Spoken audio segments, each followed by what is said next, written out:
Shalom peuple de Dieu, que le Seigneur Jésus-Christ vous bénisse de partout où vous me suivez. Je voudrais partager avec vous une parole de Dieu tirée du livre de Proverbes chapitre 18, le verset 21. Ainsi me parle la parole de Dieu. La vie et la mort sont au pouvoir de la langue. Quiconque l'aime en mangera le fruit. Et du livre de 2 Corinthiens chapitre 4, le verset 13. La Bible déclare: et comme nous avons le même esprit de foi qui est exprimé dans cette parole de l'Écriture, j'ai cru. C'est pourquoi j'ai parlé. Et nous aussi nous croyons, c'est pourquoi nous parlons. Le fruit de nos paroles. Le fruit de nos paroles. En parle le pasteur Olivier Dérin. Qu'est-ce que vous dites souvent sur votre vie? Qu'est-ce que vous déclarez souvent sur la vie de vos enfants? Or, lorsque les enfants naissent, ils n'ont pas encore la foi. Ainsi, la foi vient de ce qu'on entend, et ce qu'on entend vient de la parole de Christ. Les enfants jouissent de deux bénédictions. De la bénédiction de Dieu et de la bénédiction de leurs parents. Sur quoi est basée votre foi? Sur la parole de Dieu ou sur la coutume? Comment est-ce que vous vous comportez devant vos enfants? Arrêtons de commencer à maudire nos enfants par nos mauvaises paroles. Arrêtons de commencer à maudire nos enfants par nos actes. Beaucoup de gens sont victimes de leurs propres paroles ou de paroles de leurs parents. Qu'est-ce qui a été dit sur ta vie? Or, ce que je dis dans ma bouche est une sémence qui amène la vie ou la mort, la réussite ou l'échec. En effet, une sémence ne prend pas racine toute seule pour qu'elle produise quelque chose de positif ou de négatif. Mais elle doit être dans une certaine terre, nourrie et arrosée. Et la sémence produit toujours selon son espèce. Donc, si je sème des bonnes paroles et que je les entretiens correctement, elles produiront la vie. Si je sème des mauvaises paroles et que je les entretiens dans ce sens, elles produiront des fruits pourris. En fait, toutes les semences ne portent pas de fruits. La plupart meurent. C'est le cas dans la nature et c'est le cas pour nos paroles. Et pour qu'une sémence se pousse, il lui faut trois choses. Notamment une bonne terre, de l'eau et de la lumière.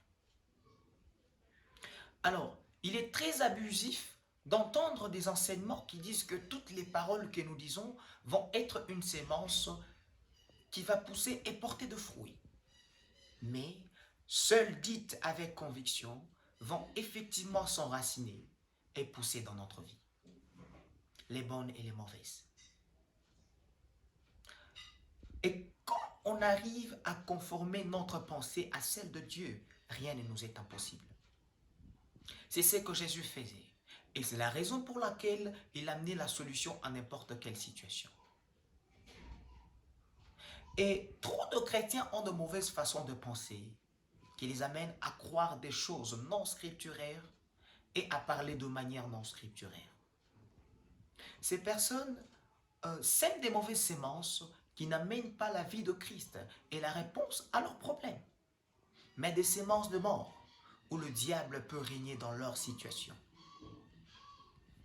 Alors, aligner ses pensées sur la parole de Dieu est une éducation spirituelle qui prend du temps. Et les chrétiens qui n'arrivent pas à contrôler leurs pensées croient des choses fausses, déclarent des choses antiscripturaires et nourrissent leurs mauvaises sémences qui donnent des arbres dans leur jardin spirituel. Genèse chapitre 2, le verset 15. En fait, notre vie est comme un jardin spirituel que nous devons garder et cultiver. Ainsi me parle la parole de Dieu dans le livre de Galates, chapitre 6, le verset 7. Ne vous y trompez pas, on ne se moque pas de Dieu. Ce qu'un homme aura sémé, il le moissonnera aussi. Donc, l'image de la sémence et de la récolte est très souvent reprise dans la parole et représente à chaque fois une loi spirituelle. Et on ne peut pas avoir une vie où Dieu intervient régulièrement si on confesse et que l'on chante constamment des choses antiscripturaires et que nous nourrissons ces sémences. Et cela montre que notre cœur ou notre vie n'est pas remplie de la parole. Et tôt ou tard, ces sémences vont produire du fruit. Et chaque parole que nous disons ne produit pas quelque chose de bien ou de mal. Mais seules les paroles qu'on entretient et qu'on nourrit produiront du fruit, bon ou mauvais. Et chaque mécanique de pensée conforme à la parole de Dieu, arrosée et nourrie, va produire du fruit, car nous lui donnons l'opportunité de grandir.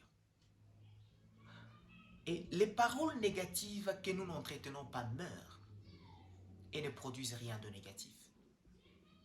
Alors, quand on est dans une situation difficile et qu'on parle négativement, le problème est amplifié, car on le nourrit en le méditant, notamment avec la peur. La peur est un facteur terrible pour arroser les mauvaises semences. Et les mauvaises façons de penser amènent des mauvaises façons de croire. Et donc, la confession de choses fausses, de choses antiscripturaires.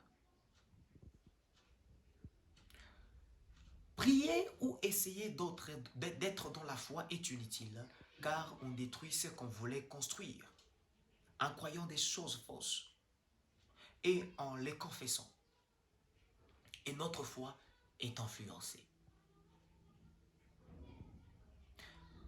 Nous devons, notre foi doit être basée sur la parole de Dieu. Notre prière doit être conforme à la parole de Dieu. Nous devons toujours discerner le langage de Dieu. Et lorsque vous priez, comment est votre pensée? Quand nous demandons quelque chose, notre demande doit être conforme à la parole de Dieu. Et de foi, ce que nous demandons, il doit y avoir l'intérêt de Dieu. Et la Bible déclare, vous priez et vous ne recevez pas parce que vous priez mal. Prier mal, c'est faire une prière qui n'est pas conforme à la parole de Dieu. Que le Seigneur Jésus-Christ vous bénisse de partout où vous me suivez. Amen.